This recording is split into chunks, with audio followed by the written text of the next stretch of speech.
Good morning, everyone. My name is Sim Gill. I'm the Salt Lake County District Attorney, and we are here this morning to share with you our findings from the June 14th shooting at the No Kings March in downtown Salt Lake City. Before I go, I just want to take a second to thank the Salt Lake City Police Homicide Unit, our homicide team from the Salt Lake County DA's office, and also Ms. Laura Alou, who's the widow of Mr. Afa Alou, for their patience and also their hard work in this whole process. Before I announce that, let me share with you, excuse me, the timeline that has led to this moment. On June 14, 2025, law enforcement officers responded to a shooting at the No Kings March in downtown Salt Lake City. At the scene, law enforcement discovered that one person, Mr. Arthur Afa Alou, was found with a gunshot wound to the head. Mr. Alou was transported to a hospital where he ultimately succumbed to his injuries. At the scene, they also found a suspect later identified as Arturo Gamboa, who was taken into custody at that time. At the scene, they also discovered one member of the safety team with the march organizers named Matt Alder, who was involved with the shooting, having fired, as they would later discover, 3 shots. Salt Lake City Police Department began to investigate and gather evidence at the scene. Mr. Gamboa's original detention would have expired on June 19th.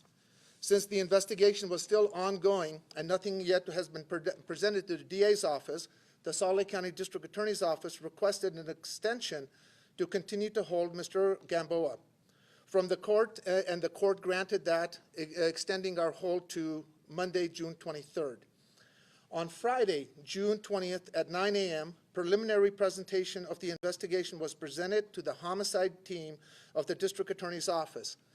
In all homicide cases, homicide cases are presented to the members of the entire homicide team and our senior leadership as a general screening. At this presentation, it was determined that there was not sufficient evidence to make any final decisions on charging anyone, and this time was since the investigation was ongoing, no final decision would happen before the 23rd. So a decision was made to release Mr. Gamboa, and our homicide chief, Josh Graves, filed a motion to release Mr. Gamboa, which the court signed that same day, which was June 20th. On July 2nd, Salt Lake City PD made a more comprehensive presentation of their investigation to this office. At this presentation, some additional requests and follow-up were requested, and the investigation remained open and active. The homicide team continued to work the case, and the case presented a very nuanced and complex set of facts.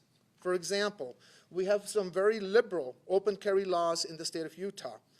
We also do not have any specific prohibitions against guns in public places or events, and like some other states also have.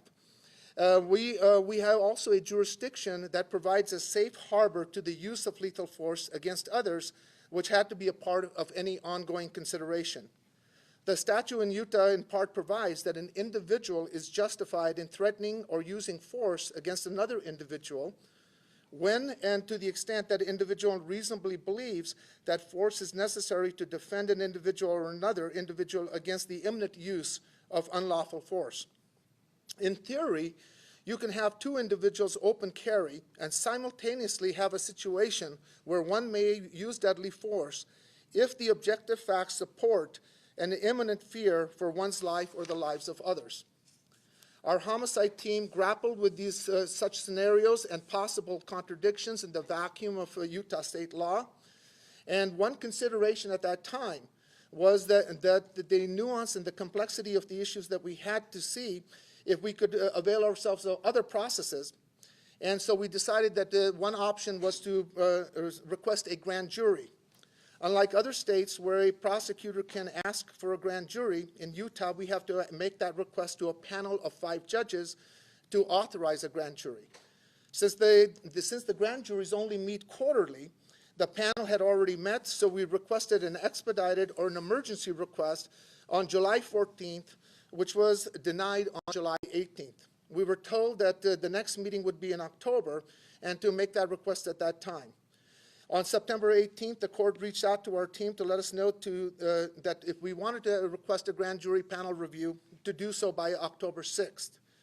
We certified and requested a grand jury by October 6th and subsequently presented the panel to the panel on the 16th, requesting that grand jury.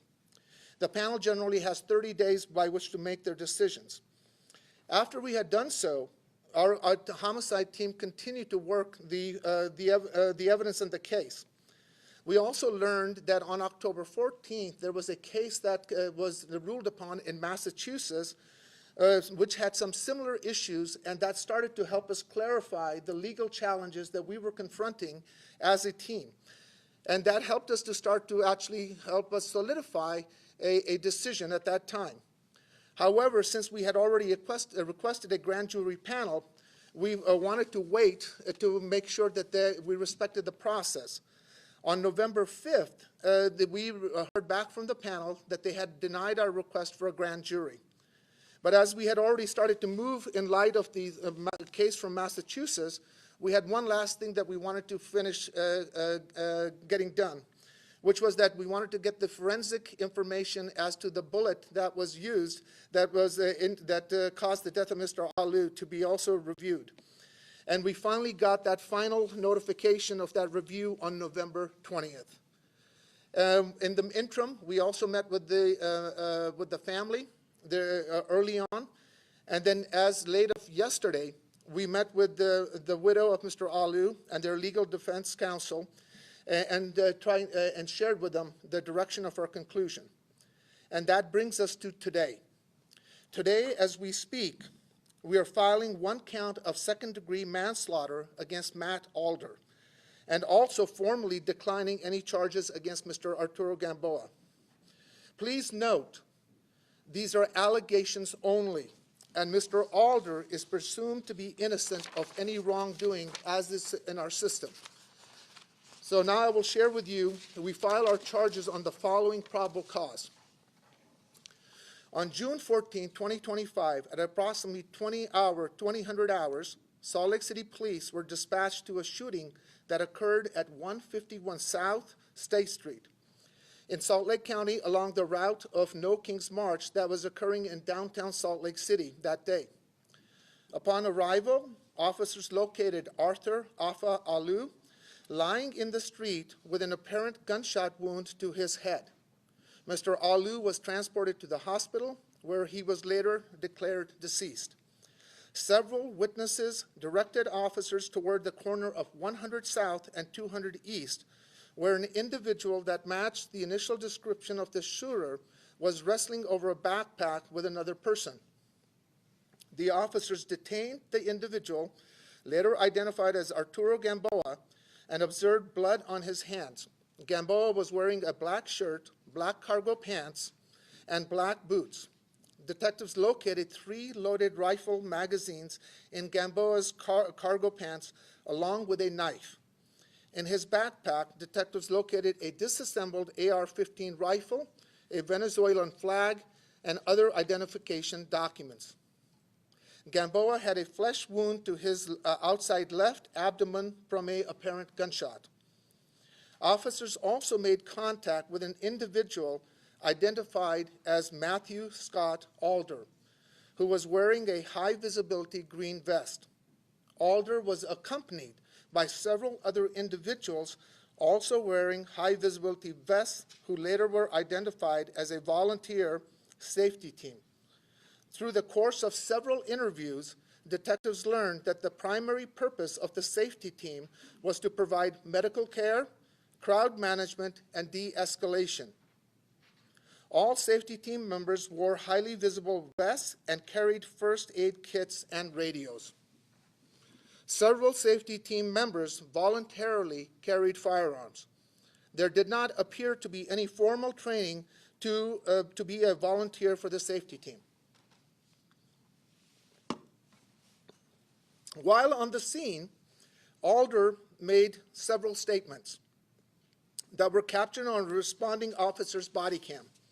Specifically, he stated The guy was around the corner, had an AR, and was ducked down and was loading his rifle. I fired a couple of shots towards the building to ward him off and to get him to stop, and he just took off. Later in this interaction, he stated, "I can't believe it. I saw him. He was loading an AR right there. I can't believe it. I pulled behind the column and I took shots at him." On the evening of the shooting, detectives interviewed safety team member AF, who stated that his attention was first drawn to Gamboa as he walked northbound on State Street near the Maverick and Liberty Sky apartment buildings. AF observed that Gamboa was dressed in all black with a hood over his head, carrying a black backpack and something tinting out of it. He then observed Gamboa split between the building and hide behind a column. Gamboa began to pull what AF recognized as a part of a rifle out of his backpack, struggling to pin it together to the other portion. AF began to be concerned, stating that he understood open carry, but this felt different as Gamboa was assembling it under cover. AF recalled calling out, "Gun, gun, gun," over his radio. Gamboa then began moving towards State Street, towards the march, and AF saw the barrel of the rifle, and he believed that Gamboa was about to commit a mass shooting. He was joined by Alder and recalled both of them yelling, "Stop, drop it, drop the gun," but Gamboa was not responding. AF stated that he should have dropped him, but by the time Gamboa was moving, AF did not have a shot. AF stated, quote, "There's no way I can shoot him when he's running towards a crowd. I mean, I'm accountable for every bullet that comes out of my gun," end quote. As Gamboa continued to move towards the street, AF recalled Alder, who was standing to his left, fire at Gamboa.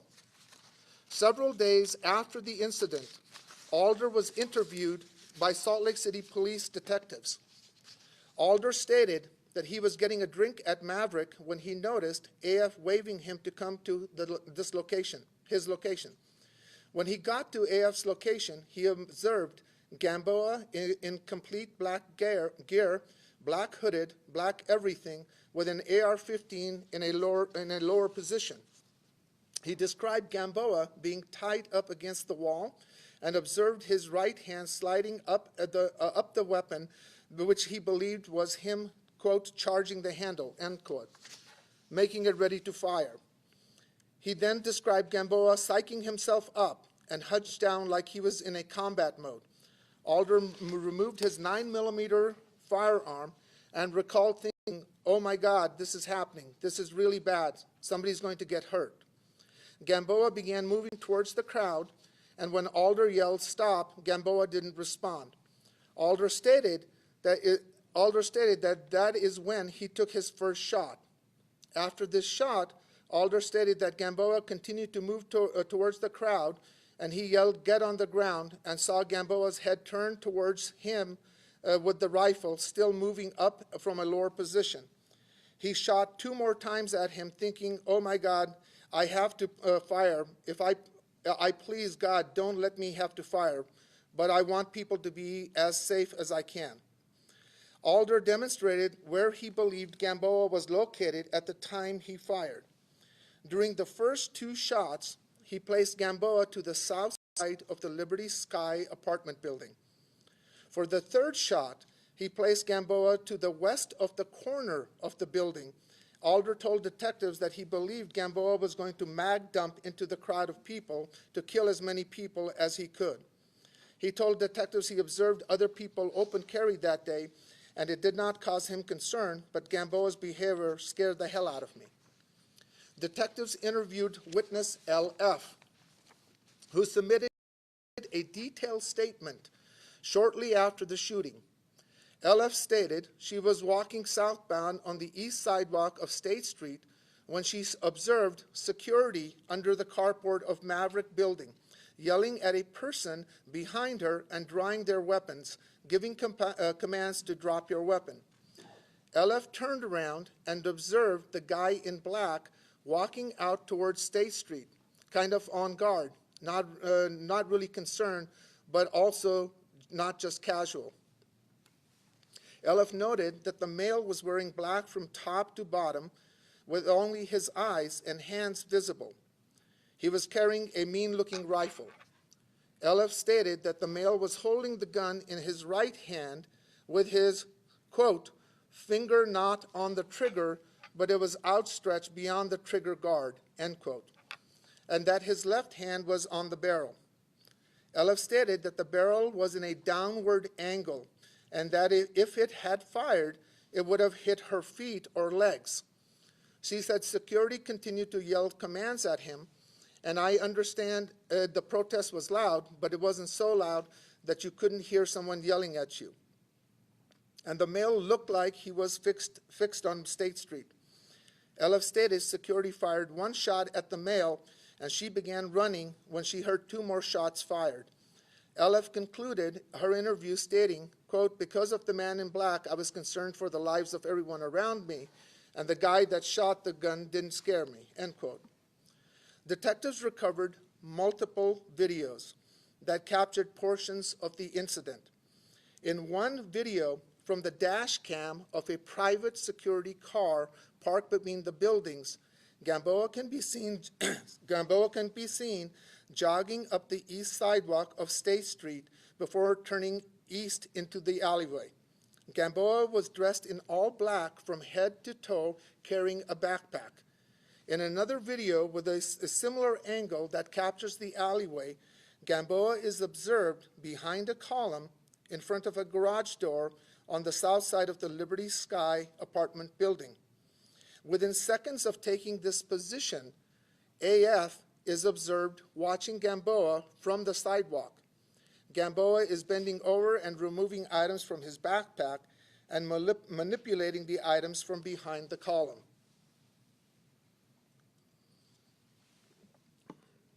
Approximately 55 seconds after Gamboa took this position, he is observed putting a strapped item over his shoulder as AF now continues to observe him from the carport area on the north side of the Maverick building.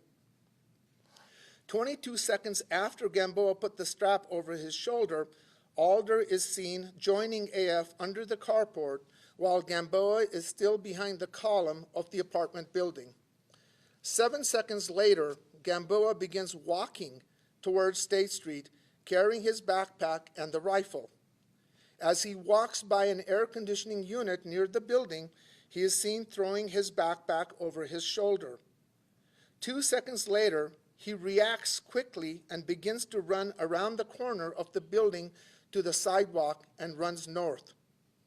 As this is occurring, Alder and AF are observed with their arms extended and firearms drawn as they stood just south of an exit arrow painted on the carport driveway. Alder continues moving north with his arms extended, stepping over the arrow. In yet another separate video from the apartment balcony on the west side of State Street, briefly captured the beginning of the shooting. Gamboa is observed walking upright towards State Street, with the barrel of his rifle pointing down towards the ground. Alder and AF can be seen standing south of the exit arrow when a shot rings out. The video then pans to the right, away from their location, and two more shots can be heard. Approximately 1 second passes between each shot. Another video was taken by DI from his balcony of the Liberty Sky apartments directly above where the incident occurred. In that video, AF is observed waving for Alder to come to his location as he is observing Gamboa.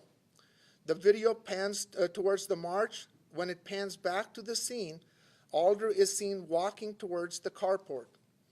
The video pans back to the march, and approximately 12 seconds later, the words, get down on the ground, end quote, can be heard, followed by 3 gunshots.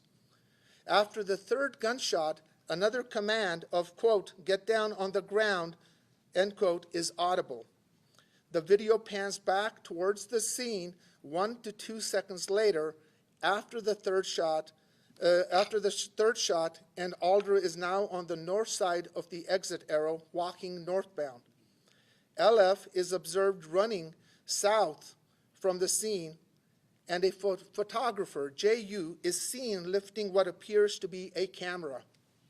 The detectives interviewed JU and were able to obtain the photos he is taking in DI's video. So you have DI's video, and it captured JU. We saw a camera being lifted, so we were able to identify and recover those photographs. In the first photograph, Alder is depicted with his handgun raised, forward pointing north down the sidewalk. Gamboa is seen running northbound towards the end of the Liberty Sky building. Furthermore, in the same photograph, there are 3 individuals, one standing, 2 seated, that were in what appears to be Alder's direct line of fire and were in between Alder and Gamboa at the time Gamboa had rounded the corner of the building and during the third shot. Several other people are also depicted walking on the sidewalk. Mr. Alu's body was located next to a car parked along the east side of State Street, adjacent to a parking lot north of the Liberty Sky building. The distance from Mr. Alu's body to the arrow that Alder was standing near is approximately 49.3 meters, approximately 150 feet. The approximate path of the fatal shot from Alder's location passed 2.8 meters west of the corner of the Liberty Sky building and continued in a northwestern direction until striking Alu. So that was 2.8 meters from the corner of the building as you would go into the sidewalk. That's approximately 6 feet. After the shots were fired, detectives compiled a video surveillance of Gamboa's flight from the scene. Gamboa is seen running near a parking lot to the north of the Liberty Sky building, carrying his rifle seconds after the shooting.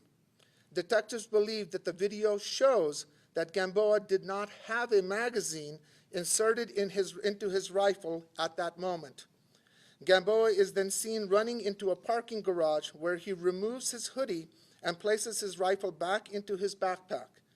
He then walks back into the crowd of protesters, passing several officers. Witness S.H. observed a rifle in Gamboa's backpack and seized his bag from him and called police to his location, where Gamboa was taken into custody. Detectives obtained another video depicting the moment Mr. Alu was struck. In that video, Alu was facing southwest, filming the parade as it passed by.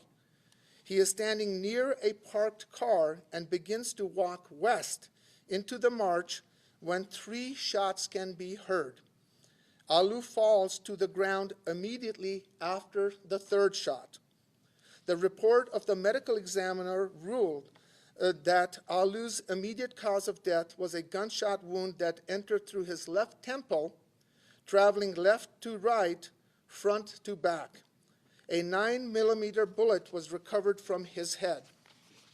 Detectives examined the rifle recovered from Gamboa's backpack and observed what appeared to be a dent to the handguard consistent with a bullet impact. Gamboa also sustained a flesh wound from the gunshot to his lower side abdomen.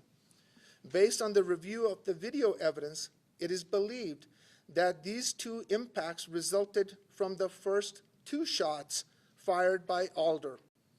At the scene of the shooting, detectives recovered a bullet jacket fragment under the cardboard near Alder's location. Ballistic testing from Salt Lake City Police Crime Lab determined that the fired bullet jacket and the fired bullet recovered from Mr. Alu's head were fired by Alder's Smith & Wesson 9-millimeter handgun. The fired bullet recovered from Mr. Alu had no markings or damage indicative of a ricochet. Our office has already communicated with the legal counsel for Mr. Alder, and we will be requesting a summons. At this time, I'm happy to answer some limited questions. Yes? Why issue a summons and not seek detention? He has been he's been cooperating. He is not considered to be a flight risk. And at this stage, we have issued a summons, and his counsel has agreed for that. Yes? Arturo Gamboa was also shot. Why is he not being treated as a victim in this case? That's a great question. So here's the challenge that I've sort of presented. And so let me first of all just read to you the declaration that we have from Mr. Gamboa, and which we sent out to his counsel as well today. After applying the submitted evidence to existing Utah firearm laws and case law, our office has determined that there is insufficient evidence to charge Mr. Gamboa with a criminal offense for his involvement in the fatal incident during the No Kings protest on June 14, 2025. Although Mr. Gamboa engaged in what could reasonably be perceived as alarming and irresponsible conduct by assembling an AR-15 under the cover during a mass gathering, he was lawfully permitted to carry the rifle in a concealed and subsequently open manner under existing Utah law. At the point Mr. Gamboa was engaged by members of the self-described safety team, there is insufficient evidence that he committed a clear violation of criminal law, such as aggravated assault, possession of a dangerous weapon with intent to assault, or any other firearm related to offenses. So as I mentioned to you, we have very liberal open carry laws in the state of Utah. And you can open carry. There are no prohibitions. The only entity that can create any prohibitions in that would be our legislature, our policymakers. And so as such, in the state of Utah, everybody gets to carry if they want to. And if somebody freaks out, that's not it's not your fault. It's supposed to be the fault of the person who freaks out. And so we don't have any specific articulated offenses by which we can charge him with. So that's why we declined to file charges on him. But no, why is no charge reflecting Arturo Gamboa as a victim because he was shot? Great question. So let me follow up on that. Okay. So what is interesting about Utah's law, since everybody gets to open carry, that we also have a very robust self-defense justification law. And so is it logical and conceivable that I can have two independently open carry individuals where the conduct of one, so you look at status, conduct, and context, which may give rise to a self-defense claim. So as we stated in our probable cause statement, that the conduct may give rise to the perception of Alder. There was something for him to be worried about, and therefore the law would allow him, in the totality of those circumstances, to use lethal force. And this is the loophole that has been created by the vacuum by our policymakers that unfortunately could create hazard for innocent bystanders. And so as we went through the analysis of what we could charge, what would be reasonable, hence as we stated in our probable cause statement, I have the initial observation of AF. I have the initial observation of LF. I have Alder's perception and the totality of what is occurring. Now, while those circumstances can give rise in an objective way, but it is also what is otherwise protected behavior. And that is the thing that we were grappling over as we continue to work this case in sort of the vacuum that we find ourselves in without any clear-cut clarity, which can be enunciated either direction by our policymakers. If you go to an LDS church, you can't carry a gun in there. If you go to watch jazz, you can't carry a gun there. Those are private folks. But when it comes to any dangers that are inherently created in public space, that is the responsibility of our public policymakers. And so we found there's this gray area, this loophole, if you will, where the right accidental circumstances can create this very nuanced, complex problem that confronted us in this analysis. So some people thought when Arturo Gamboa was arrested, there was a double standard because Matt Alder was not arrested at the same time. Now some people might say there's a double standard in reverse. You're charging Alder and no charges against Gamboa. Okay. How do you respond to that? Yeah, let me see how I can respond to that. So let me take the first part first there. You have a shooting that occurs. It may be a mass shooting. It is a dynamic situation that is occurring. Officers are responding. People are being identified. And within the information that is available to the officers, it is my belief they acted appropriately based on the information that they had. Their job is to secure evidence. Their job is to secure and contain and create a zone of safety. And so they, based on what they had, arrested Mr. Gamboa. And as we said, our process is, we got an extension. And we were presented with that information so we could look at preliminarily. We met in this room on Friday, but we also determined at that time that we didn't have any final decision. So we made the motion for his release. That's our process, based on what the officers had. Now, as to the second part of your question, again, we don't direct investigations. Police do those investigations. Mr. Alder was cooperating, making statements. He continued to make that information available as the investigation proceeded. Now, your last part of the question, Brian. Well, the question is this a double standard in reverse? No. So we follow the evidence. We follow what the evidence gives us. We follow what the applicable law is. And we went through a very sort of arduous process internally with our entire homicide team.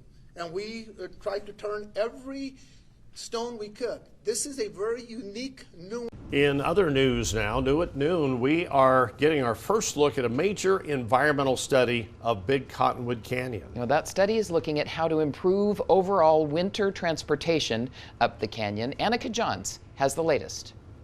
Now, the study is specifically looking at how to improve overall winter traffic up Big Cottonwood Canyon. Directed by the Utah State Legislature in Senate Bill 2, which was passed in 2023, UDOT says they are considering several ways to reduce congestion on State Route 190. To do this, they say they're looking at developing and building several new programs and buildings, including a mobility hub at the bottom of Big Cottonwood Canyon, additional resort bus stops, improvements to the existing bus stops, traffic-based winter tolling, and several road changes that emphasize challenge that we have. An assailant assumes the risk of being killed by her victim. A bystander, however, does nothing to trigger the victim's use of deadly force and cannot be held to have assumed the same risk as the assailant simply by being in the wrong place at the wrong time. And I think that fits into what we're saying, that it is reckless conduct. That third bullet, almost 3 meters to the left of the building, over and through individuals who are sitting there at a large rally that is being fired down when you have a person standing next to you, Mr. AF, who says, "I'm responsible for every bullet I send down." To us, that is reckless conduct, and that is what we're charging. Manslaughter based on the evidence that we have. What do you make of criticisms over how the system has treated Mr. Gamboa and Mr. Alder differently? For example, Mr. Arturo arrested immediately. Your office had filed to try to keep him there while you figured things out. Now that things have been figured out, Mr. Alder just gets a summons. Yeah, well, again, we issue things based on flight risk. We issue things based on whether somebody's cooperating or not, right? This is a serious charge, okay? And so we've issued summons before in different scenarios, right? So from our perspective, we're just trying to do it in the best way that we can. And as to any broader aspect of that question, I don't think we're in a position to answer. So just a follow-up question on something you just said. So you have AF who says, you know, I'm responsible for every bullet I can't shoot. And then you have Alder who does fire. How is that different than police shootings in which one officer fires and another does not? Well, first of all, again, and I'm not talking about this case. Your question is a little bit more broader, so I want to be very clear, right? Here's a fundamental difference. Police officers have an obligation to react. They have an affirmative obligation to protect. And they are treated in a much more generous way in terms of the use of force statutes that we have. While you have civilians, they get to use lethal force as well. But my point simply is that to me, under either scenario, there's nothing that says that you can do it in a reckless manner. And what I have here is Mr. Alder or any civilian out there sees something happen. They're under no obligation to act. But if you are going to act, and in the process your action is reckless that causes the death of an innocent bystander, then I think that is and should be chargeable. And that is, again, our theory is, as I said to you, that's why that Massachusetts case was so important. As we work through this, the question on a practical, again, separate from this case, the sort of the broader philosophical question that you're asking. If we have where two people who open carry can create what would be otherwise a legally defensible misunderstanding, I do not think it is good public policy that those misunderstandings should be paid by the lives of innocent bystanders. And that's a broader philosophical policy objection. In this case, our argument is that that third bullet was reckless, and if it is reckless, it is manslaughter. And again, let me emphasize, these are allegations only. There's a presumption of innocence that applies here. And let us not forget that. But I'm also sharing with you, again, there is an interesting vacuum potentially here. And we may want to address this because we probably don't want to have a similar convergence of facts and realities in a way that might end up with the loss of another person's life. And we can clarify those relationships and those accountabilities with good public policy, but I don't get to do that. That is the domain of somebody else. Will you be Yes. asking lawmakers to close what you described as a loophole? In my role as the elected district attorney, I do get the privilege on broader issues, and I think that everybody wants to do the right, responsible thing, and I think it would behoove us. It doesn't matter. Nobody should get injured or lose a life if it's something we can remedy to clarify what that accountability looks like. We can remedy that. Look, there are many states here in this country that have great open carry laws, but they also have restrictions on gatherings and public events, so you don't end up with those kind of misunderstandings. So that's the range of possibilities that are available. And certainly, I think prosecutors would like more clarity than less clarity. So, the first two shots by Alder, you call them justifiable self-defense? What I'm saying is, under the totality of the facts, on the evidence that we looked at, in the way that the justification statutes are here in Utah, that may be available to him in that reasonable. So, yes, he can perceive and react to that. But the question then becomes, does that create a complete immunity?